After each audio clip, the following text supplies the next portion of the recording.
ધંધુકામાં ભરવાડ યુવકની નિર્મમ હત્યાના મામલે હવે વહીવટીતંત્રનો હથોડો વિંઝાયો છે। જી હા, હત્યાના આરોપીએ ઊભા કરેલા ગેરકાયદે સામ્રાજ્ય પર હવે દાદાનું બુલડોઝર ફરી વળ્યું છે।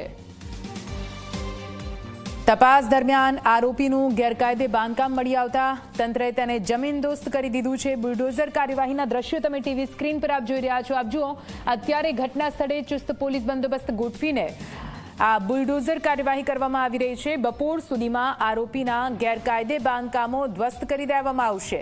બુલડોઝર કાર્યવાહીથી સરકારનો સ્પષ્ટ સંદેશ છે કે ગુનો કરશો તો માત્ર હવે જેલ જ નહીં પરંતુ મિલકત પણ ગુમાવવી પડશે।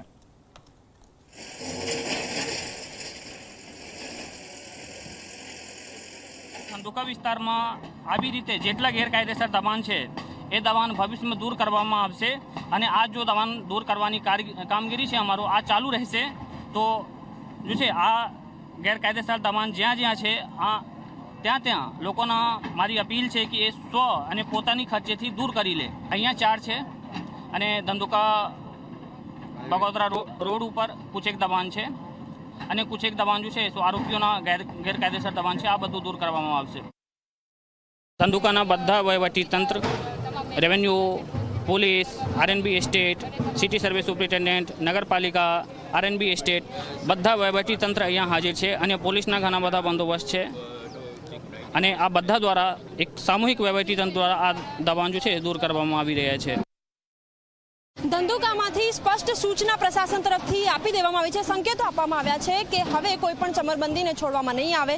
એ આરોપીઓ કે જેમણે ધંધુકામાં એક શાંતિ ડહોળવાનો પ્રયત્ન કર્યો હતો એ આરોપીઓના ઘરે અત્યારે બુલડોઝર ફરી વળ્યા છે। આપ દ્રશ્યો જુઓ, આ એ આરોપીઓનું ઘર છે કે જેમણે જે યુવકની હત્યા કરી હતી અને પોલીસે ગઈકાલે રિહર્સલ તો કર્યું પરંતુ એ રિહર્સલની બાદ હવે એક સર્વે કરવામાં આવ્યો છે કે આ આરોપીઓ કે જેમના મકાનો છે, જેમના ઘર છે કે જે ગેરકાયદેસર રીતે બાંધકામ કરવામાં આવ્યું છે એમને તોડી પાડવાની જે કામગીરી છે પણ કરવામાં આવી છે। નોટિસ પણ ચોંટાડી ત્યારબાદ આ જે કામગીરી છે કરવામાં આવી રહી છે।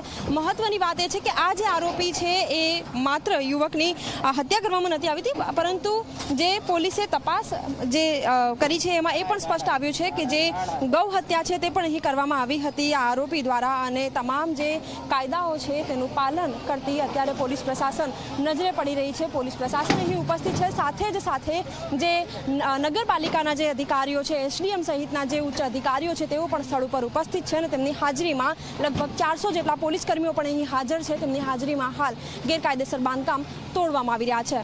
કેમેરામેન ઉમેશ પરમાર સાથે સપના શર્મા, Zee24 કલાક, અમદાવાદ।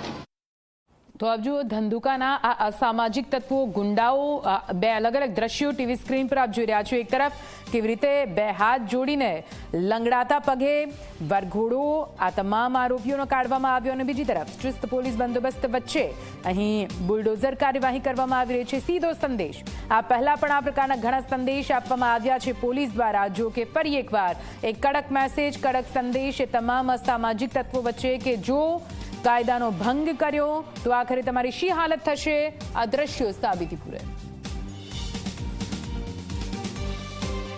ગેરકાયદેસર બાંધકામ કરનારા અને રાજ્યમાં શાંતિ ડહોળવાવાળા જે લોકો છે એમની સામે પ્રશાસને ખાસ કરીને દાદાનું જે બુલડોઝર છે ફરી વળ્યું છે।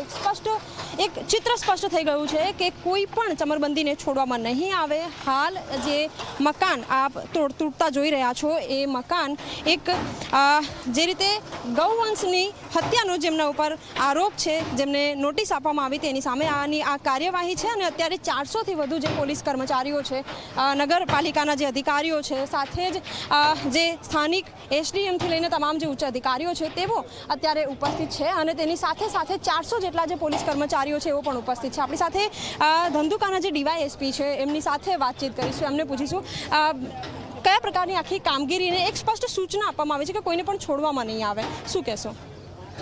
આજે જે ધંધુકા પોલીસ તથા ડિસ્ટ્રિક્ટ એડમિનિસ્ટ્રેશન અહીંયા હાજર છે, ડિમોલિશનની કામગીરી કરવામાં આવી છે।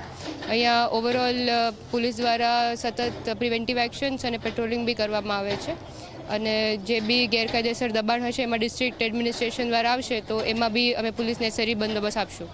અચ્છા, કેટલા કર્મચારીઓ પોલીસના અહીં તૈનાત છે અને કયા પ્રકારની આખા દિવસ દરમિયાન કામગીરી થશે? અહીંયા કુલ અત્યારે 400 પોલીસ કર્મચારીઓ તૈનાત છે. સાથોસાથ અહીંયા ડ્રોન પેટ્રોલિંગ ચાલુ છે, ફૂટ પેટ્રોલિંગ ચાલુ છે અને પ્રિવેન્ટિવ એક્શન્સ લેવાના ચાલુ છે. સાથોસાથ તપાસ ચાલુ રાખી છે અને અહીંયા ઘોડેસવાર તથા ડ્રોનથી અમે પ્રિવેન્ટિવ બધી જગ્યાએ વિસ્તારમાં પેટ્રોલિંગ કરી રહ્યા છે.